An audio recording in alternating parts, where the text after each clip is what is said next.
Hello and welcome back to the Meeting Gold podcast. I want to thank you guys for joining us today. We've got a good friend of mine, Danish, and he is kind of, you do a lot of everything, to be honest. But really in real estate in general. Danish, welcome to Meeting Gold, the podcast. I want to thank you for joining us today. It means a lot. And we've been talking for a while just about like B&Bs and how you kind of got into the industry. And we'll kind of do all that just on camera today because I think it's a really cool story. And I'm really curious to hear about why you choose Airbnb over, tenanted apartments. And I think it's a really interesting topic, and there's debates both ways. Maybe we hold a debate one day. That'd be awesome. But do some sort of conversation on that, and we'll go from there. So, Danish, thank you for joining us. Why don't you give the cameras a little background of who you are, where you came from, maybe just like a short 1 minute thing. All right. So thank you for having me, first of all. So I'm basically a real estate investor / agent based in Hamilton. I kind of got into real estate, always was intrigued by it at a young age, focused on wealth building, always had an entrepreneurial mindset. So it's just as I was growing up, I worked at the bank. I saw how people were managing their money. I didn't want to work a 9 to 5. I didn't want like the standard retirement plan, et cetera. So I just kind of really zeroed in on different strategies. And then once I understood that there was people, I guess, within my local area that were doing crazy things with real estate. Some people were literally like going from property to property to property. And it wasn't from just working. It was through using strategic, methods of building wealth, recycling their capital through doing like refinances. It just like blew my mind. So I jumped in.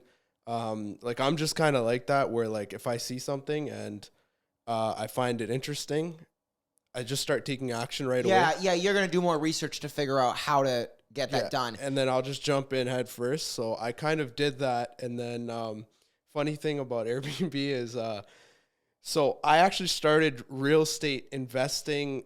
Like my first property I got during COVID. So what happened? Oh, really? Yeah. Wait, so that like what, 2 years ago or something like that? No, I actually got my first property. I closed on it in December of 2020. Really? But I was looking into real estate. I started networking with people basically late 2019 to 2020.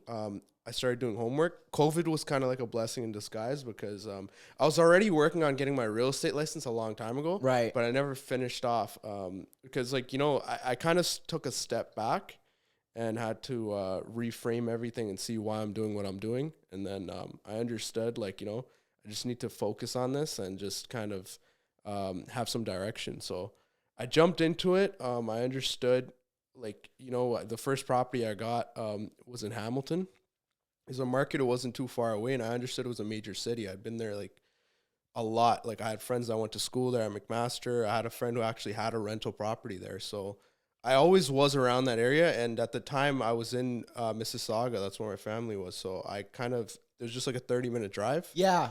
Now I want to touch on it. It was interesting you said, so you worked at the bank and you kind of saw people coming in, coming out, wanting to get refinances. So you were like, what's this fiasco all about? Like you're like, is that kind of what piqued some interest in you? I think what it was, like I was at the call center. So what was happening was I was dealing with you talk to 90 people a day on the phone, sometimes like 100, and you see all types of people from all walks of life. So it was just more so I didn't like the way that even if it doesn't matter what sort of money you were making through an income, if it was a job, I saw their balances going up, down, up, down, up, down. It's almost like there was a few people that had things right and they had a good amount of savings. But I understood, once you understand how money works, you understand saving, it's just not enough. Right. So okay, wait, no, I want to ask you, because you made a really good point. So I had to cut you off. But how did you, because this is a big problem with people my age, how they want to get into real estate. How did you actually build? I want to know in detail, how did you build the wealth and the income to be able to get your first property, in detail? Okay, so I was always working, and I always had side hustles. I literally, everyone around me has just been always on side hustles. Anything you can think of. Right? So making side cash here, there. I sold, everything you can think of, man. Electronics, you name it. Right? And I started working at, a super young age. My first job, I was 14. I was working in a flea market. So Really? like, it's just like, it's kind of like, I come from that background. Like I come from an immigrant family. We like literally like didn't have like much. So I have props to immigrant families, because I think Yeah. the parents of those families taught their children so much when it comes down to, like, I guess, how to actually work and really maintain a strong relationship with, like, understanding how money works, understanding you work for your dollar, all that kind of stuff, right? Well, I'm gonna say like it can actually work backwards, because see, like, with the good thing about the immigrant mindset is like there's a lot of hunger and drive, so we get that part of the hustle down. Right. And that part is the hardest part. Don't get me wrong. Like taking action, I talk about this all the time. Like, you know, like even on social media, I talk to people. It's like taking action. You can do all the research you want, but that part we have down. But now the issue is that the way we think about money is often wrong. Like even me, for the longest time, I was just thinking about money. It's like, okay, I'm going to work. I'm going to have side money, and then I'm just going to save it. Like I always made sure my credit was good. I always made sure I had savings. I always made sure I had emergency money. I never took on debts that I couldn't handle. I never had bad debts. I never financed like cars, credit cards. And like the thing is like that's another problem too, actually, because not having bad debt, but once you get into real estate, you need to understand you need to have good debt. Every major company that you buy your food from, they have a balance sheet that has assets and liabilities. They have massive lines of credits, like Walmart, you name it. Right. So you have to like reprogram your mind to understand that stuff. So the hustle mentality is good, but then when you want to really scale it up, you have to kind of take that hustle mentality and give it a system and be able to have an open mind. Yeah, because it goes back to, you know, okay, I use my grandfather as an example. He was Italian, came from Italy because of the war, came here to Canada, and all he knew was, you know, vineyards. And he was, I don't know, my dad says he was the best at cutting grapes. Like he could cut a bunch in under a minute, would beat everybody. Something like that. And he made money doing it.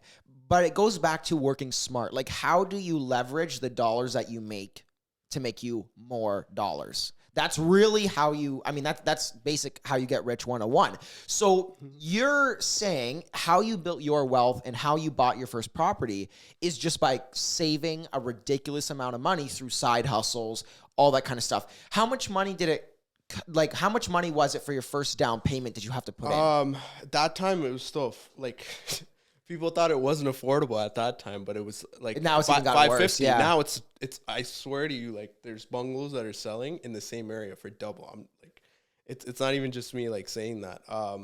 Which obviously it's a little crazy, but yeah, at that time it was 550. So you could say like 110.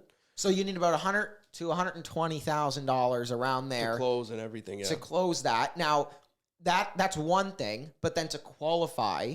Well, I had my wife too, right? Oh, okay. So that helped you qualify. Yeah. So that helps me qualify. And then the thing is, see, we've like it's luck. Obviously, like I'm not going to take full credit, but we have luck on our side in the sense that the market's been doing crazy things. So literally, right when I got that property, 2 months later, everything went crazy. As is before me adding any value to the property, doing rentals, things went up 20-25%.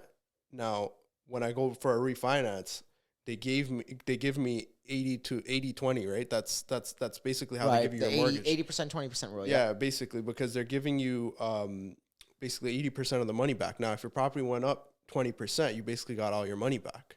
Right? Interesting. The 100% of the money, because I got it for 550. We put about 100K of rentals in, right?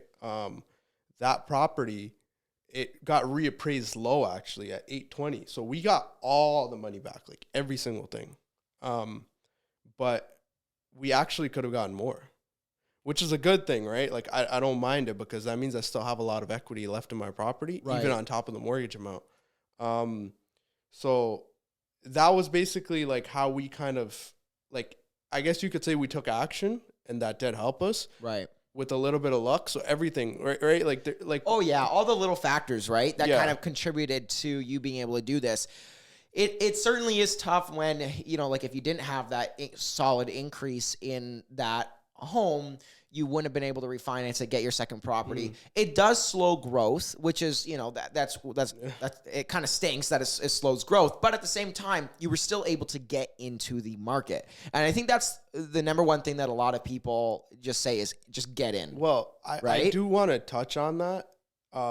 Since I've really jumped into this thing and networked with like a ton of people, I will tell you one thing.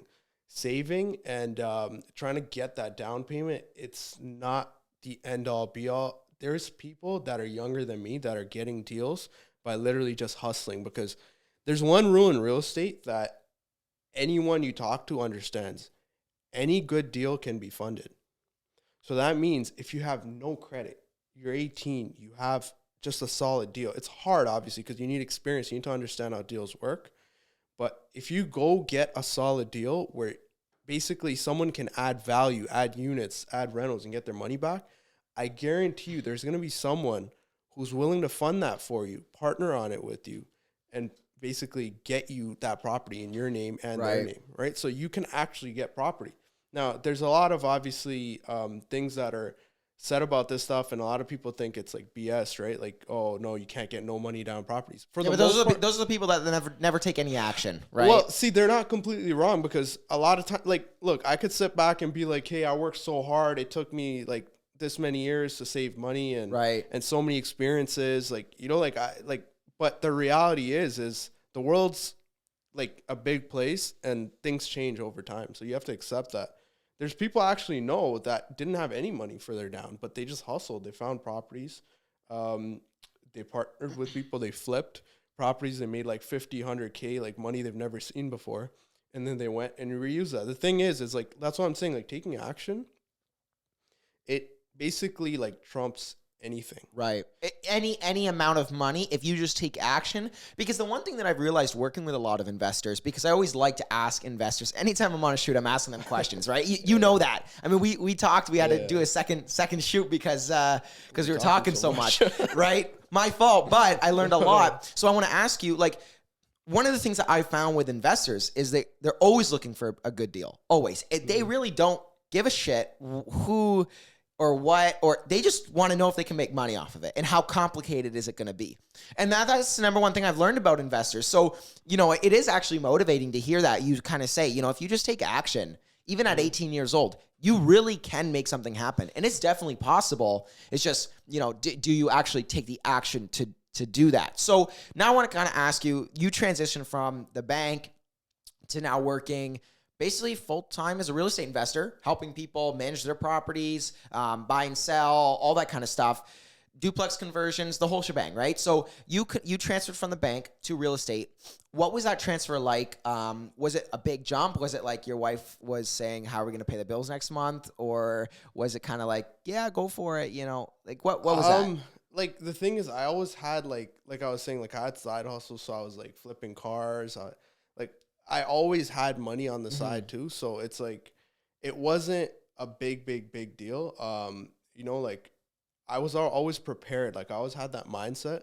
Like, even when I was working, I was always like ready to go. It's just, I think the thing that made it really easy for me was just kind of sitting back, like when COVID was happening, especially like in the beginning, and just being able to be like, you know, I need some direction for why I'm doing what I'm doing, how I'm going to accomplish like certain goals, and kind of just go from like step A to step B.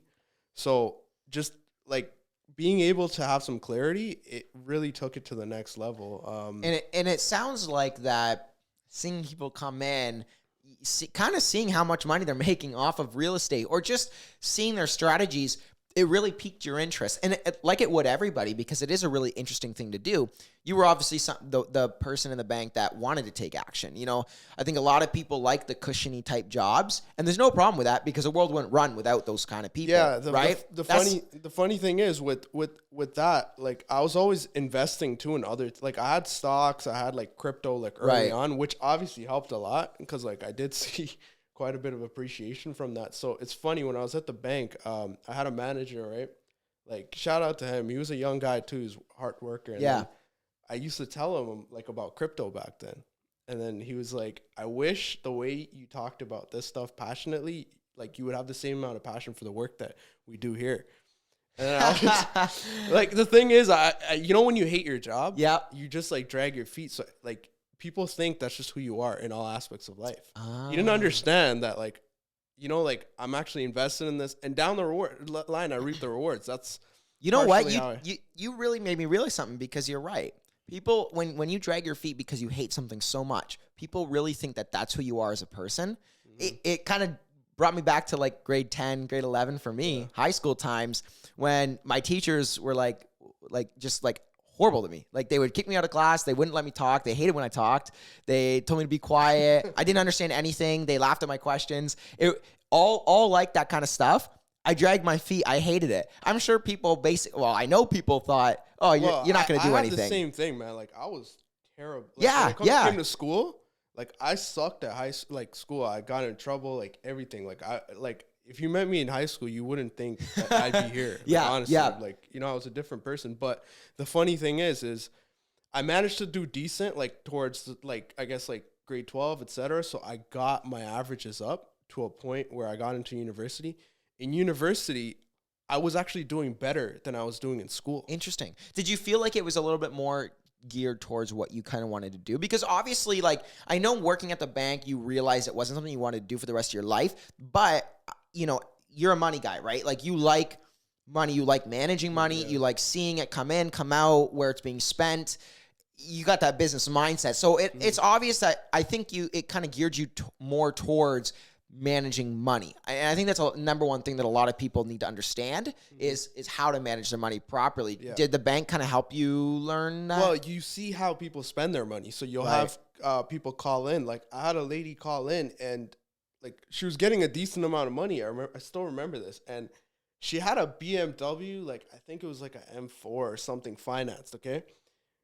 I swear to God, it was cutting literally like more than half of the income coming into her account. It was just, and she literally said to me, she's like, because people feel insecure, right? When you're looking at their account, they don't see you, but you're on the phone and they're just like, hey, she's like, listen, I know. Yeah, I know. My account is crazy. You know, I got this payment, but I love my car. I'm like, I didn't even ask her about it, right? She just mentioned it. Mm-hmm. But I was like, it's crazy because like the thing is, the kind of society we live in, it's a capitalist society, right?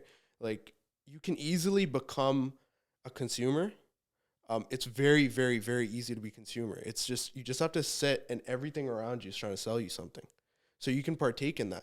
Now, the good part about that is you can be on the other side of that too, right? Like you can actually give people the same thing and you can create something valuable. I'm not saying you have to create a bad product, but people are willing to buy and they're willing to pay high prices for things just based on what the market commands, because we have a free market. So if you have something, whatever it is, it's a car, it's a product, people will pay you good money. So I realized that about real estate too. Like that's Airbnb, for example, right? We'll get into that. Yeah. So no, I find that really interesting. You know, it is actually really funny. You say that, you know, this car payment, this BMW M4 is taking up like half of her income. You know, it really is ironic that a lot of people say, oh, like they think of people who have really nice cars or really nice things, and they think, man, those people are doing well for themselves.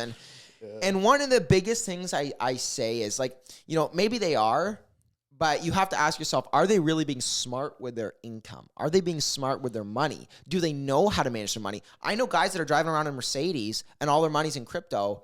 Just wait, man. The volatility, just wait till that hits you, because a lot of people haven't learned these lessons yet. They haven't lost big. They haven't made it big. They've just kind of been in between doing well. And I think that's a little bit too much of a confidence boost. And so then they start going big, going low. Oh, yeah. And that can cause some problems because they just don't know how to understand. They don't understand how to manage their own money. But we'll get into Airbnb. I really want to touch on that. Go ahead. So we'll get into the Airbnb because I know a lot of people have been asking me about this stuff too. So basically, when I got my first property, like I said, COVID was happening. So COVID was happening, and then I understood that there's options with, you know, how you want to handle your property. Now, we're in Ontario. We have one of the worst, like, landlord-tenant boards, and then our laws, like, suck, for landlords. So as you probably heard from other investors that have come on here. So, yeah, oh yeah, big time. Yeah. So like that was one thing. Now, the other thing is like I said, like once I learned about something, so I heard about Airbnb, I talked to some investors, I consulted people. I used to always see it. I was always intrigued about it. Even before I got like a property, I always wanted to understand it. That's just how I am. So I was like, what if we try doing this? Because we have 2 legal units. I looked at the numbers and the cash flow was literally like double, right? In Hamilton, like you could get more than 1,400, like no problem, as long as you manage it well. Did I know how to manage it well? Like if you've never done something before, you can't say you know how to do it. And now I tell clients that all the time. So for me, I've never done this before. It was my first property. I've never actually had a long-term tenant before. So we just took it. I told my wife, I'm like, what do you think about doing this? And she was really like, she wanted to get involved with that too, like designing the space. She really enjoyed doing it too, even when we set up the whole place. You had that support, which was nice. Yeah. Exactly. And then like, like my wife, like throughout like everything, that's another thing too. Like I had that support from her because like anytime I was like, we're going to get this property, she just blindly just like signed papers, whatever. She didn't care because she believed in she trusted in me, the process, right? Like she understands, but obviously that took time because she saw over the years I was making good decisions. Yeah. Probably, but like so shout out to her. But basically, so we set up the Airbnb, and then we didn't know what we were getting ourselves into, but we did research and we took action, right? Every time there was an unanswered questions, we made sure to address it. Right. And customer service, number one. Customer service. Boom. And we have so much, we worked at like banks. She works in financial services too. She's a manager. She has an HR degree. I worked at like Rogers, TD, like everything, like customer service. So that's why I think like we're good at the customer service side of it, but the systemizing, right? Like getting cleaners, making sure you don't have to be there. Like we were living like an hour and a half away managing properties in Hamilton, right? So it was a learning experience, but that's the thing. Like Airbnb is a business. Yeah. Plain and simple. Like it's not a side hustle. No, it's not, because even like if you go anywhere, any major city, there's tons of Airbnbs, and most of the people are actually like, honestly, I don't even think they should have their property on Airbnb because they're doing terrible marketing. They don't have the best occupancy.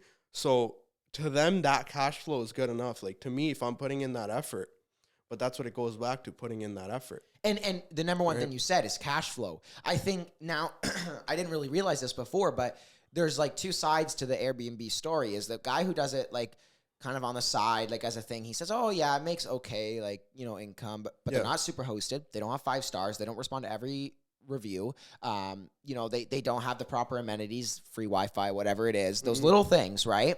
And or even like little wall accents, right? Or even good photography. Yeah, there you go. Marketing, right? Marketing in general, marketing. And so if you ask that guy about Airbnb, you know what he'll say? He'll say, "Oh, it's okay, there's not a lot of opportunity with it, but I'm sure if you really committed, maybe, sure." But and then there's a guy like you who has, we don't have to publicly say your cash flow numbers, but we've talked about those.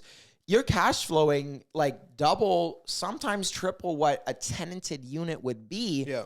And you don't even have to deal with the tenants. And you can, yes, with a tenant, you can choose who you want, right? Yeah. But at the same time, you can basically say, no, you can't rebook. And there's no laws taking you out of that. So let's kind of talk a little bit about that. Why did you kind of choose Airbnb over getting some tenants into your duplex conversion? Okay. So it's a loaded question. No. So I'll give you a couple of the benefits. I'm actually working on our website and I was writing these out yesterday. Oh, there you go. Basically, there's control over property, cash flow, and creativity, right? Control over property, like it goes back to fundamentals, right? Forget cash flow for a second. Right. Control over property. So you're in a good area, right? You have a solid property. You spent a ton of money renovating it. Now you give it to a tenant. I'm not saying like a lot of tenants for the most part, they're good. There's a couple bad apples, obviously, but it's still scary. For me, that wasn't the only reason, obviously, but that can literally destroy your investment and scare you away. Like I've heard of investors. I've even met some that even agents, they're like, the horror landlording. Stories. Yeah. I'm done with it. just sold my whatever. Yeah, we're like, my dad has a 7-plex. He's selling it because of that exact reason. Yeah, but I'm sure your dad's done well for himself. At this point, he's probably like, I don't need this headache. Right. And like, that's the biggest thing is it's the headache. So let me ask you this. How do you manage the headaches with Airbnb compared to tenants or apartments? Why do you choose Airbnb headaches over tenanted headaches? So the additional benefits. So I'm young. Obviously, like, I have a better net worth than most people my age, but it's not at the point where I want it to be, right? Mm-hmm. I like having control over my property. The first property we did, we can actually put a tiny house in the back. So now, if I'm thinking ahead as an investor, and, you know, I love the development space, like highest and best use of land. If I want to build out that land and maximize the use, I need to be able to get in there, get permitting done, get design drawings done, get servicing done where they start digging in the ground. Tenants can literally, man, like, they can stand in your way and prevent renos. They can start making headaches for you. And once that starts, that little spark, that flame never ends. It doesn't end because now you have a bad relationship. And honestly, like, there's a human factor to it, right? People forget you can't use systems on humans. It doesn't work. You're right. Boom. Yep. You're right. Like, I read this in a book, right? Like, you can't, like, it's the same way. Like, when you're planning, you can't schedule and try to make timelines for other people and treat them like tasks. Yep. The same way you can't with tenants, you can't talk to them or deal with them as if they're just another system in your little big. Because a lot of investors have those systems, especially if they have like 4 or 5 properties under the belt. They say, oh, I got these systems. Oh, it works perfect. But the biggest thing they forget is the human is such a variable factor. Yeah, like my neighbor, probably shouldn't even get too deep into this. Yeah, don't get too deep, but you've told me. But yeah, we've had issues, right? But now we're good. No, there was a second. Why are you good? Why are you good? What did you do to make that good? So basically, like, we were doing so much work. I don't know exactly every single thing that happened because I wasn't at the project, but we had a swimming pool in the back on our first property. We were demolishing it. Obviously, like, it was like pissing a lot of people off. The neighbors, there's a lot of dust. They were breaking concrete. It was like a 50-year-old concrete pool, rebarred, everything. And then they would come onto the property and start discussing, like, hey, talking to my contractor when I wasn't there.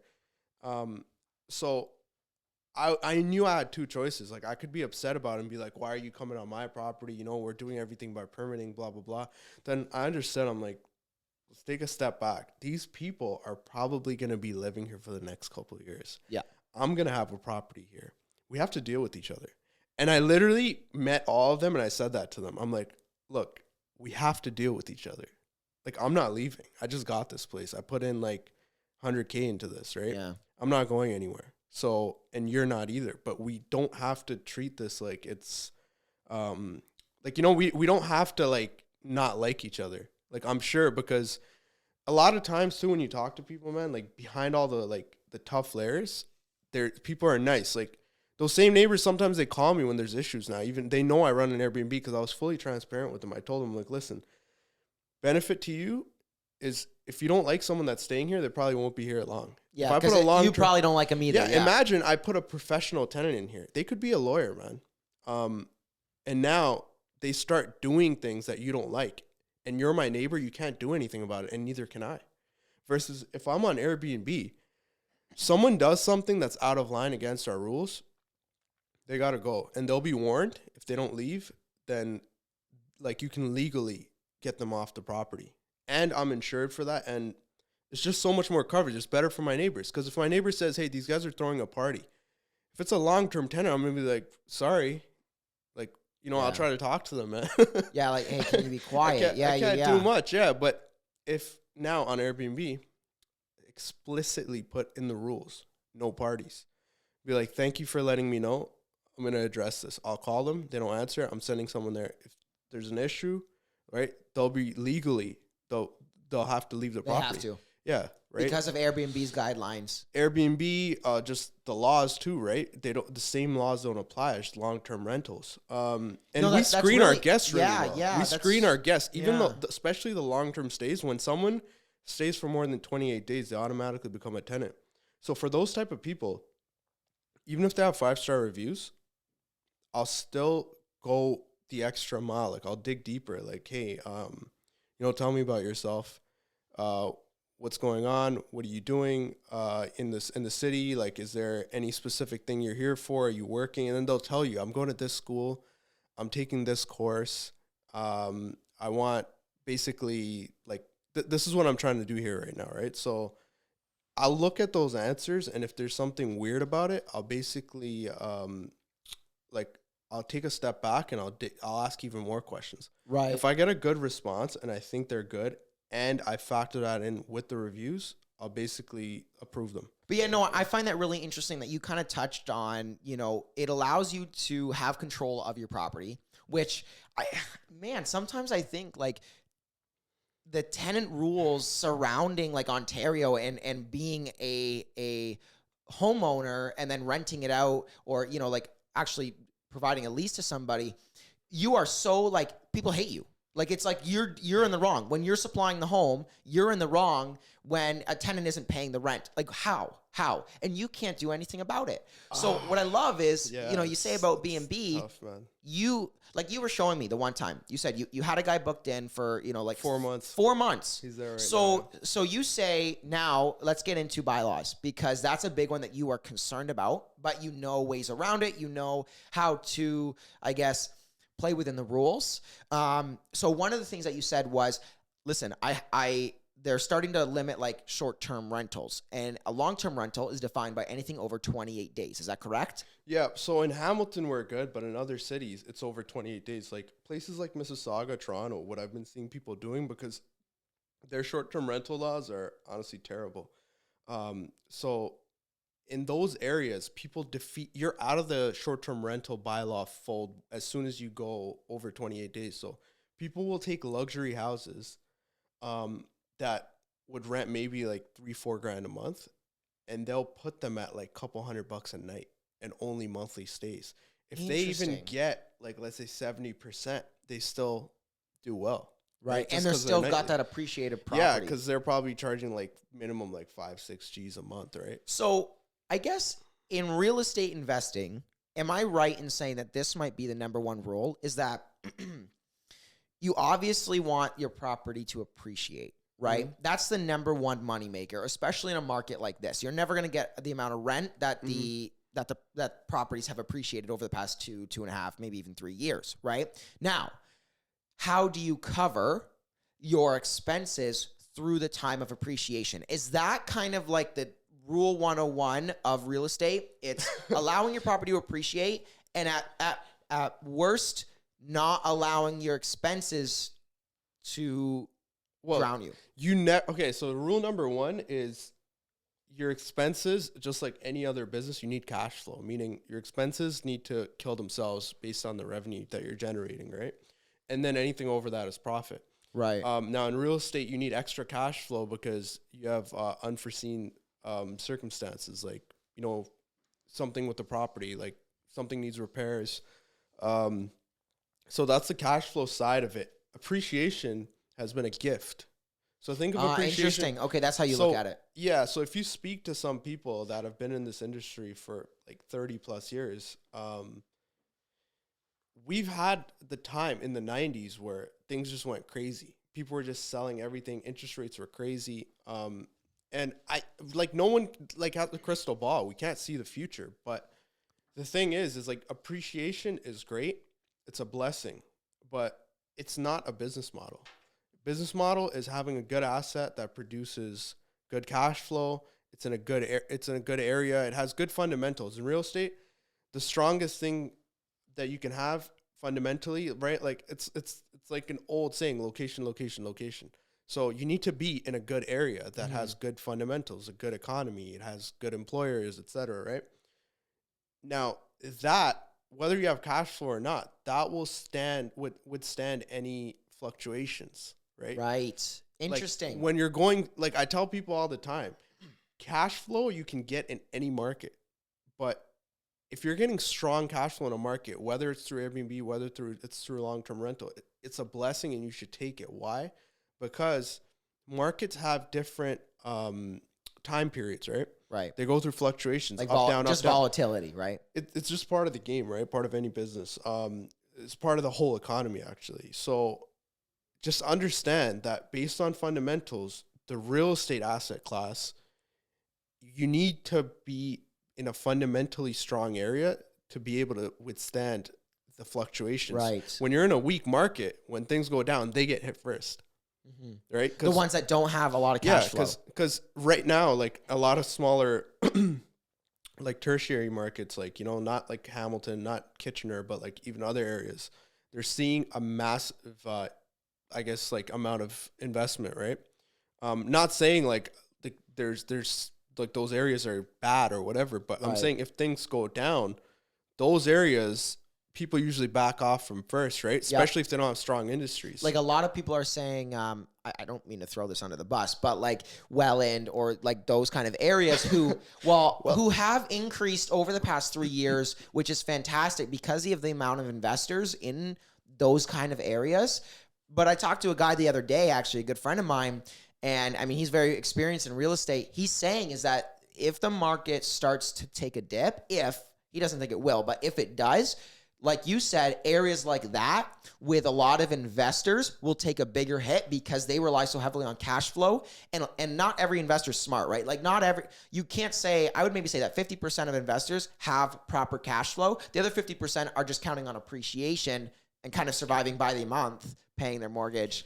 Yeah, see, right? The thing is, like, it's so hard to say because I've met people that, like, even before things were crazy, they were just buying like 5 pre-construction condos in one building, right? And they reap the rewards. Like those people within like 2 years of doing that. Pre-con, what could have done? Like that's something a 17-year-old can get into, really. Yeah, like, but pre-con, like now it's a different game because like I'm not saying it's gonna stop because you have to understand one thing too. Like there's one thing we should point out. I was talking to someone about this the other day. In Canada, out of some of the more developed nations across the world, we have one of the highest home ownership rates. What does that tell you? That basically means that it's probably likely that there's going to be less and less home ownership. So for the younger generation, that sucks because it's like, I'm going to tell you something, right? People that buy at 5-10% down, 10% depreciation in the market means their mortgage is like possibly underwater. That means their property can't actually, like what the bank funded it based on is no longer true. Oh. If Canada lets that happen as a country, we're screwed. So that's what you're saying where the tension is in the market right now. We have a very low risk tolerance compared to most countries, including the US. That's why whenever people say off-market deals, there's not a ton of off-market deals in Canada. We don't have like a high amount of, you can say, bankruptcies, insolvencies. We have a very low rate compared to the rest of the world, especially the US. So we're a very low risk economy, right? Like our people, they can't, if you tell someone things are going down 5%, they start running. You're going to scram. So that's why we're like very up down. So like, don't get me wrong. I'm not like an economist or anything. But no, but you're right. That's a very interesting point. I think it's very educational for people to hear this.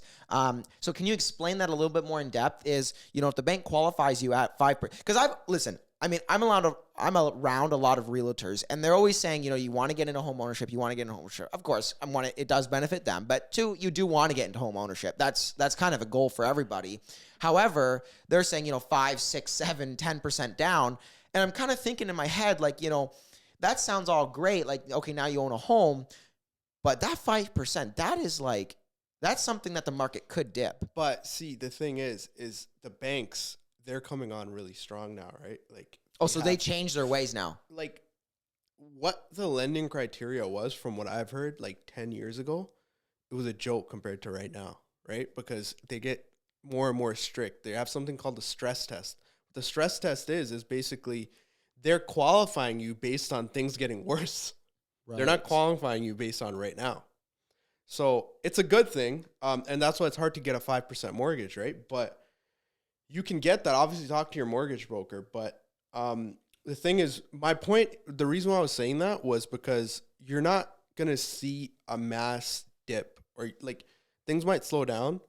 Things might even stay the same for the next 10 years. But if things go 20%, like, I don't see that happening.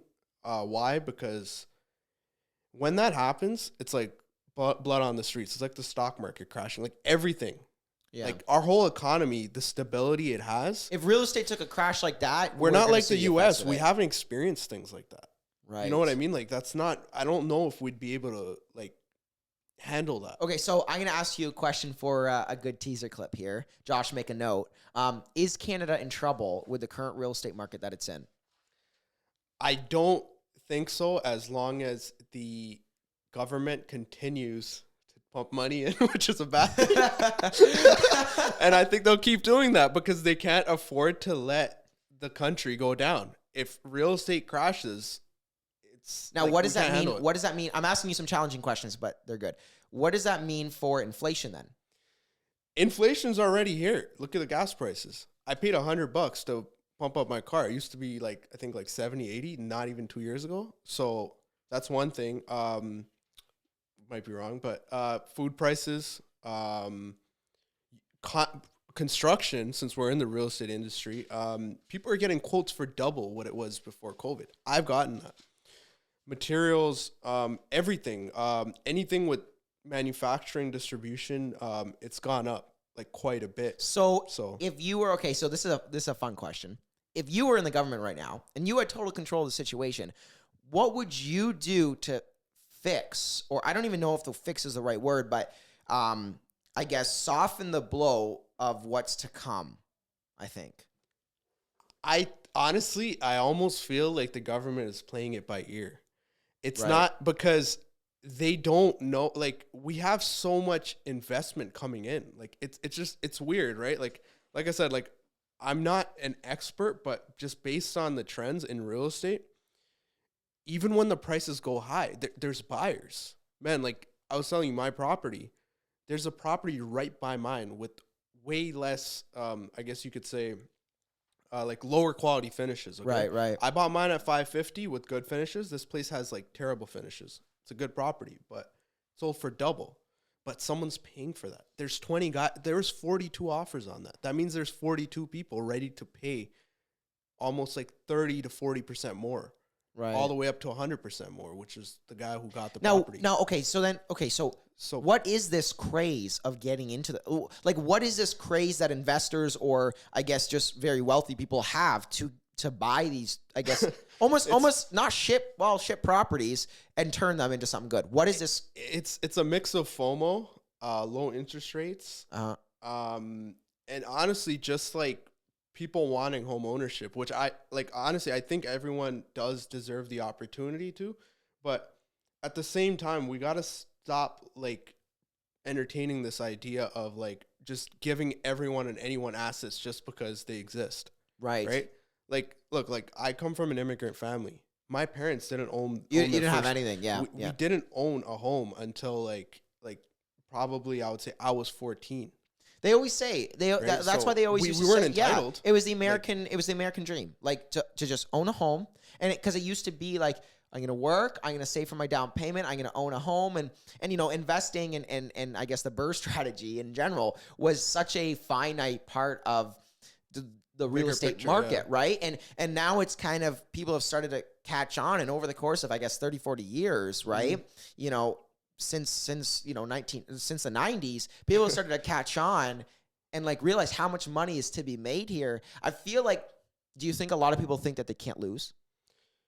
I think so. Like, but that's the FOMO part of it, right? The thing is, it's like a funny game where there's so much money to be made from every aspect of real estate. Like contractors, somehow material costs have gone up maybe 20%, but their prices have gone up 50%. We all know what's happening, right? They're just marking up prices at this point. Like everyone knows that.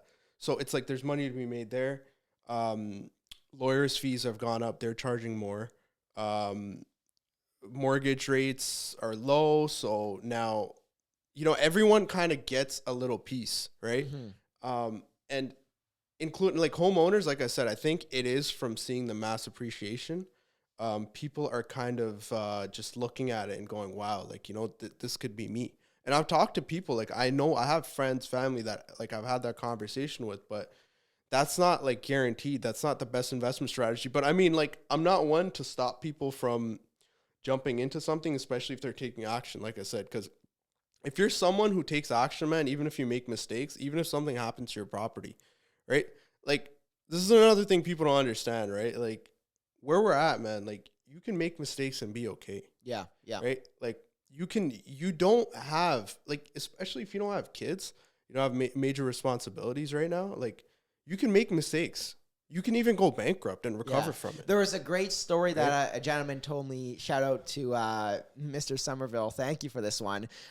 He told me that I forget what the book's called, but the road to less stupid, or I think something like that. And it was about this guy who made like 50 million in the real estate market, and basically didn't think he could lose. And then, the market kind of took a dip, and he basically lost 60 million. 60 million. Jeez. So he was completely in the negative, just completely shattered. That was 10 years that it took him to build that wealth. Now, 10 years later, he's now in the dirt. He's in the mud. So he restarts it with his wife again. And now he pays off the 10 million that he had in debt. And now he builds it up the next 10 years. And he learned everything from losing $60 million. He learned now he built up $100 million empire, right? Through, real estate. And it just goes to show that was in a 20-year period of time. 20 years. That just shows you, like, but that right there is a perfect example of why trying to create money by saving is not the best way. Because that person, they have $100 million skill. Because they learned that and they curated it and they perfected it to the point where someone or some people are looking at them, they're willing to pay them a certain amount of money for their services. Okay, so now I want to ask you this question, because this goes into something that we talked about, and let's make a note of this. How do you get rich? And you kind of told me this. You said you don't get rich by using your own money. No. So explain that. Okay. So the best way to explain it is this. Let's say you own a business, and you make, let's say, $250K a year. Okay. Likely you have overhead costs, you have taxes, etc. So let's deduct like 30-40%. Let's say net you make even 150K. Okay. Right. Net. Now, in this day and age, even before, let's say 5 years ago, because people love referencing how things are so crazy, you can't do anything nowadays. The thing is, even 5 years ago, you probably won't be able to buy more than one property in a strong market and like renovate with closing costs, everything considered. Okay. So if you're making that much money, which is considered such a high income, and that's your net, you actually can't do much every year. What you need to do is leverage. We live in capitalism. Leverage is your best friend. People hate credit. They love credit when they want to consume. They hate credit when it comes to building businesses. I don't know why, but your favorite major retail company, Apple, every clothing Walmart, company you love, they're all doing this. The banks, actually, every single dollar you put into the account is being leveraged, and they're making an investment out of that. Okay, so a little quick side story. My good friend, he's like, he's 70 years old, and he worked at, I won't say the company, but a huge company. He was like the youngest vice president at this company. They had like 40,000 employees, all right? And he said that they had to deal with the banks. It was a steel company. I think some people would know. They had to deal with the banks, and over the weekend, the bank would actually take their money, say, listen, we'll pay you, $5 million. So they give them an account of $500 million, right? They say, okay, we'll give you $5 million by the end of the weekend. So they take it Friday night, and then they give it back to them Monday morning. They made the company $5 million. The bank made like 15 or 20 because they invested it in offshore markets. So what is that called? Leverage. And other people's money. They didn't even use their own money. The bank doesn't even use their own money. They don't have any.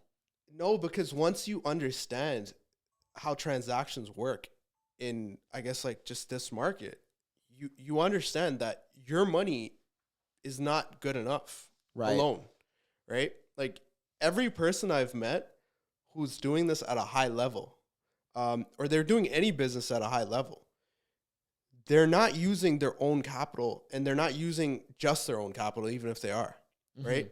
It's a combination of a number of different things. People build out businesses to the point where they qualify for $1 million lines of credits. And what do they do with that? They use that to double their net worth. A lot of people would be like to people, retirement, or not even, let's forget retirement. To a lot of people, success and scaling equals no debt. Yes. Yeah. And high net worth and having $1 million in your account. It's funny. You probably ask how much debt is Jeff Bezos in? I bet you it's probably 30% of his net worth at least, right? Yeah. 30, at least 30. Well, you look at, I mean, like, okay, you look at, and that's stuff that's on paper, by the way. You have to remember there's private investors. Oh yeah. Even within real estate, like I'm talking small time people that are doing great numbers and they have a track record. They're getting notes unsecured for maybe like their whole damn net worth. And if you look at it if you really take a look at it, look at the stock market, for example. Look at Elon Musk was like the 4th richest person in the world, and he was down by like 20 or 30 billion, thanks to his Bitcoin scheme and saying, Tesla, then he sold it. That definitely brought him up. However, if you really look at it, the stock price of Tesla made this man like probably going to be the first trillionaire, okay? Yep. Made that man what's potentially going to be the first trillionaire because of that stock price just raising. Is that his money? No, not at all. That is not his money, right? So if you look at it in even just like the finite details and some of the simple things, people are leveraging money that's not even their own all the time. Now, the risk in that is huge. Yeah, it is, but that's... See, no risk, no reward. No risk, no reward, honestly, right? Man, like one thing, and this always works against me because as an agent, like I notice a lot of people do this, and I've even been told this: don't pigeonhole yourself. Don't say certain things that will discourage people and maybe scare them from investing. But the reality is, like, if I bring a solid deal to you, 90% of the time, there's some aspect of it that's high risk, right? Like we're looking at a 5-plex right now. The electrical is gone. I know it'll be vacant. And that is like a godsend right now because you can't get bigger buildings vacant. There's always tenants, right? I know we can get it vacant. But now there's no electrical. There's electrical issues. It's an older building.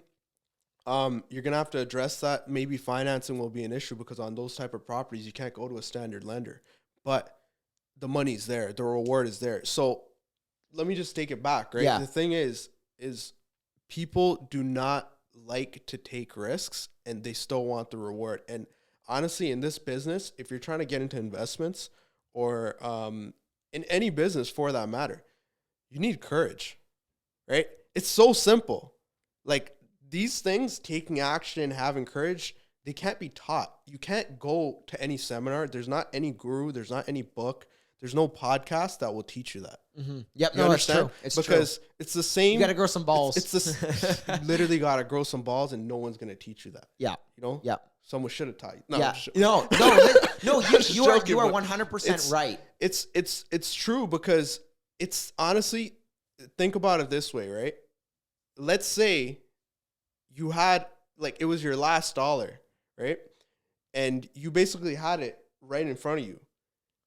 And literally, if you grab it, you can get yourself maybe killed for it, right? But if you don't do it, you're gonna die. The people that are high level, working hard, man, that's how they look at every investment. Even though nothing bad will come of them not taking action, they'll still do it. They grind like it's their last dollar, right? And it's not just about the money, right? But that's I tell people all the time, if you have the fundamentals down, you even have the money. You have the system, you have a good team. You just took a seat maybe at the table, but you haven't gotten started. That's not like you just kind of showed up. Thanks for showing up. Now you got to go that extra mile with taking risks.